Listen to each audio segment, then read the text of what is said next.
साजी India team computer institute में आपका स्वागत है। यदि आप फाइल पे क्लिक करें तो इसमें फाइल से रिलेटेड बेसिक ऑप्शंस आपको मिल जाएंगे।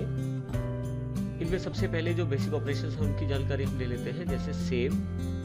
आपके पास जो फाइल है अब उसे दोबारा प्रयोग करने के लिए अपने कंप्यूटर में सेव कर सकते हैं। सेव पे क्लिक कीजिए। जैसे आप सेव पे क्लिक करते हैं इसमें आपके पास एक बॉक्स ओपन हो जाता है जिसमें काफ़ी सारी जानकारी अवेलेबल है, जैसे कि आप अपनी फाइल इस वक्त कहाँ सेव कर रहे हैं। तो ये आपको जानकारी दे रहा है कि कहाँ फाइल आपकी सेव हो रही है पाथ वाइज। जो लेफ्ट पेन है आपका उसमें देखिए यहाँ पे आपकी ड्राइव्स की जानकारी है। डी पे डाटा रखना चाहेंगे या ई पे या सी पे। तो मान लीजिए मैं अपनी फाइल की जानकारी डी में एक पर्टिकुलर फोल्डर है कंप्यूटर एग्जाम्पल्स के नाम से, उसमें एक्सेल एग्जाम्पल्स के नाम से फोल्डर है, उसमें रखना चाहता हूँ। और फाइल का नाम जो मैं देना चाहता हूँ वो दे सकता हूँ। फाइल नेम के बॉक्स में मैंने अपने फाइल का नाम दे दिया और जैसे ही मैं सेव पे क्लिक करता हूँ मेरी फाइल सेव हो जाती है। फाइल सेव होने के पास ये जो नाम है मेरे पास ऊपर इस तरफ दिखाई देता है कि ये मेरी फाइल सेव हो गई है। इसी तरह से मैं सेव एज कर सकता हूँ, इसी फाइल को किसी दूसरे नाम से सेव कर सकता हूँ। एक तरह से आप ये कह सकते हैं कि डुप्लीकेट कॉपी बना सकता हूँ। सेव एज माई फाइल 1 के नाम से सेव कर देता हूँ। इस तरह से फाइल पे ओपन का ऑप्शन भी अवेलेबल है। आप चाहें तो किसी दूसरी फाइल को खोल सकते हैं जो आपने पहले से सेव की हो। ओपन पे क्लिक करें। हमारे पास काफ़ी सारी फाइल्स अवेलेबल है ये एक्सेल की। तो जो फाइल मैं क्लिक करके ओपन करना चाहता हूँ उस पर क्लिक करके ओपन कर दें। देखिए मेरे पास पूरी जानकारी अवेलेबल हो जाएगी उस फाइल की। ऊपर हमारे पास नाम भी बदल जाएगा उस फाइल का। तो इस तरह से आप प्रयोग कर सकते हैं दूसरी फाइल। इसके अलावा किसी फाइल को बंद करना है तो क्लोज से बंद कर सकते हैं। आप यही काम यहाँ से भी कर सकते हैं इस क्रॉस एरो से। यदि आप ऊपर से बंद करते हैं तो पूरा एक्सेल एप्लीकेशन ही बंद हो जाएगा आपका। नीचे से बंद करेंगे तो पर्टिकुलर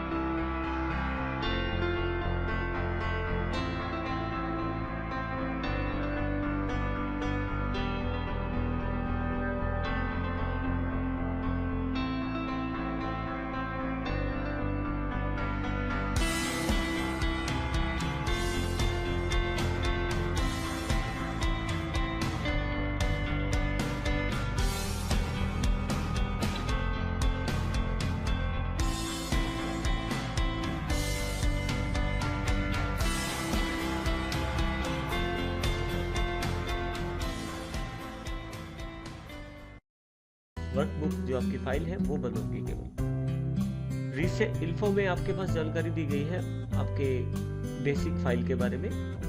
ये फाइल किसने बनाई, कब बनाई, ये साइज दिया गया है फाइल का, कब मॉडिफाई किया इसको, प्रिंटेड हुई है या नहीं, इस तरह से जानकारी। और इसके अलावा इसमें काफ़ी सारे ऑप्शंस भी हैं जो protect workbook, check for issues, manage versions, इस तरह की जानकारी भी यहाँ अवेलेबल है।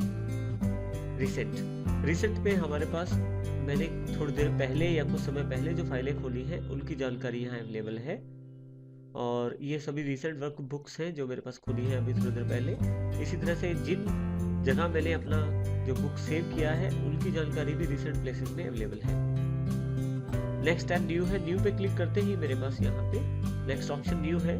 न्यू पे क्लिक करते ही मेरे पास काफ़ी सारे ऑप्शन अवेलेबल हो जाएंगे। इसमें कुछ टेम्पलेट्स अवेलेबल हैं जिनको मैं प्रयोग कर सकता हूँ।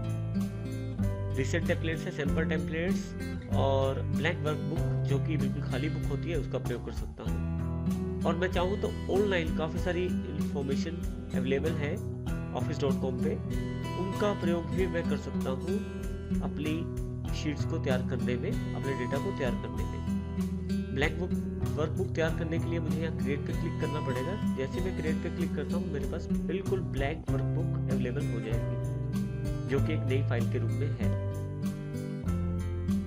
आप चाहें तो इस फाइल को प्रिंट भी कर सकते हैं। प्रिंट पे जैसे ही आप क्लिक करते हैं यहाँ काफ़ी सारे ऑप्शंस अवेलेबल हैं। क्योंकि मेरी फाइल बिल्कुल खाली है तो यहाँ मैसेज दिया गया है Microsoft Excel didn't find anything to print. मैं फाइल खोल लेता हूँ जिसमें जानकारी हो। इसके लिए मैं रिसेंट का प्रयोग करता हूँ। कंपनी डेटा की फाइल खोल लेता हूँ। अब फाइल पे जाता हूँ मैं यहाँ से और प्रिंट ऑप्शन का क्लिक करता हूँ। देखिए यहाँ प्रिंट प्रीव्यू अवेलेबल हो जाएगा मेरे पास, जिसकी मैं प्रिंटिंग चाहता हूँ। यहाँ से मेरे पास कुछ जानकारी अवेलेबल है, जैसे कि कितनी कॉपीज निकालनी है उस फाइल की मुझे, और मेरा प्रिंटर कौन सा है। यहाँ मेरे प्रिंटर का नाम अवेलेबल हो जाएगा यदि आपका प्रिंटर इंस्टॉल्ड है तो। मेरे पास अभी कोई प्रिंटर इंस्टॉल्ड नहीं है, इसलिए कोई भी प्रिंटर का नाम अवेलेबल नहीं है। उसके अतिरिक्त आप यहाँ पे पेजेस बता सकते हैं कहाँ से कहाँ तक आपकी प्रिंटिंग अवेलेबल हो, और यहाँ से प्रिंट एक्टिव शीट्स, या आप चाहते हैं कि पूरी वर्कबुक प्रिंट की जाए, या अगर आपने कोई पार्ट सिलेक्ट किया हुआ है तो आप प्रिंट सिलेक्शन से भी प्रिंट निकाल सकते हैं। इसके अतिरिक्त कोलेटेड ऑप्शंस अवेलेबल हैं, जिसमें आप सेट वाइज डेटा निकाल सकते हैं, जैसे कि आपके पेजेस, जैसे यहाँ हमारे पास 9 पेज दिखाए गए हैं फाइल में। तो अगर मैं कोलेटेड ऑप्शन ऑन करता हूँ तो पहले एक सेट निकलेगा 1 से 9 पेजेस का, फिर दूसरा सेट 1 से 9 पेजेस का। इस तरह से जितनी कॉपीज मैं बताऊंगा उतने सेट वाइज मेरे पास कोलेटेड बुक्स तैयार हो जाएंगी। और यदि अनकोलेटेड करता हूँ तो मान लीजिए मुझे 5 प्रिंट आउट चाहिए, तो पहले फर्स्ट पेज के 5 निकलेंगे, फिर सेकंड पेज के 5, यानी कि ये कोलेटेड ऑप्शन में नहीं होगा, अनकोलेटेड ऑप्शन में होगा। इसके अतिरिक्त यहाँ से पेज साइज चूज कर सकता हूँ मैं। पेज साइज आपकी आवश्यकता अनुसार हो सकता है। नॉर्मल पेज साइज A4 है, जो कि 4 स्टेट पेपर होता है। इसके अतिरिक्त आपके प्रिंटर पे भी निर्भर करता है कि वो कितना बड़ा पेज साइज निकाल सकता है। तो आप मुख्य पेज साइज यहाँ से सेट कर सकते हैं, जैसे मैंने यहाँ A4 सेट कर दिया है। और नेक्स्ट ऑप्शन जो हमारे पास अवेलेबल है मार्जिन का, नॉर्मल, वाइड, नैरो मार्जिन, 3 तरह के मार्जिन अवेलेबल है यहाँ पे। आप चाहें तो कस्टम मार्जिन से अपना मनपसंद मार्जिन भी सेट कर सकते हैं। नॉर्मल मार्जिन, वाइड मार्जिन में मार्जिन ज़्यादा हो जाएगा तो डेटा कम आएगा इसमें। नैरो में मार्जिन कम हो जाएगा और डेटा इसमें ज़्यादा आएगा। जैसे वाइड को क्लिक करता हूँ तो देखिए यहाँ पे मार्जिन ज़्यादा होने की वजह से डेटा कम आ गया, और इसी तरह से अगर मैं नैरो कर देता तो उसमें डेटा ज़्यादा आ जाता है और जगह भी ज़्यादा हो जाती है। बाय डिफ़ॉल्ट नॉर्मल मार्जिन पे प्रिंट करते हैं हम इसे। इसके अतिरिक्त आपका जो डेटा है उसको आप किस स्केल पे प्रिंट करना चाहते हैं। फिर शीट ऑन 1 पेज, एक शीट जो है एक पेज पे प्रिंट हो जाए उसका, और क्या सारे कॉलम एक पेज पे प्रिंट हो जाए, या एक सारी रोज एक पेज पे प्रिंट हो जाए। इस तरह से आप अपनी ऑप्शन सेट कर सकते हैं, और जैसे ही आप यहाँ से प्रिंट की कमांड देते हैं प्रिंटिंग आपके पास अवेलेबल हो जाती है। Next option save and send का है। आप इन ऑप्शंस का प्रयोग करते हुए अपनी फाइल को सेव भी कर सकते हैं और सेंड भी कर सकते हैं। सेंड यूजिंग ईमेल, आप डायरेक्ट मेल कर सकते हैं, मेल से रिलेटेड ऑप्शंस सेट कर सकते हैं।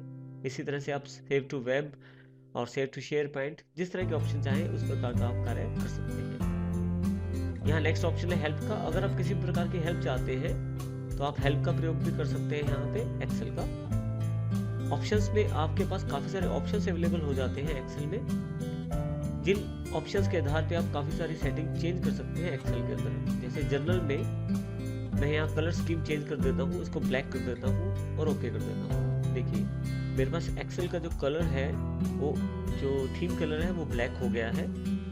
इसको फिर से ठीक कर देते हैं ऑप्शंस पे। यहाँ से मैं सिल्वर कलर ले लेता हूँ और ओके कर देता हूँ। इस तरह से काफ़ी सारे ऑप्शन हैं आपके पास जिनको आप चेंज कर सकते हैं अपनी आवश्यकता अनुसार, और जैसे ही ओके करते हैं आपके पास वो एप्लीकेबल हो जाते हैं।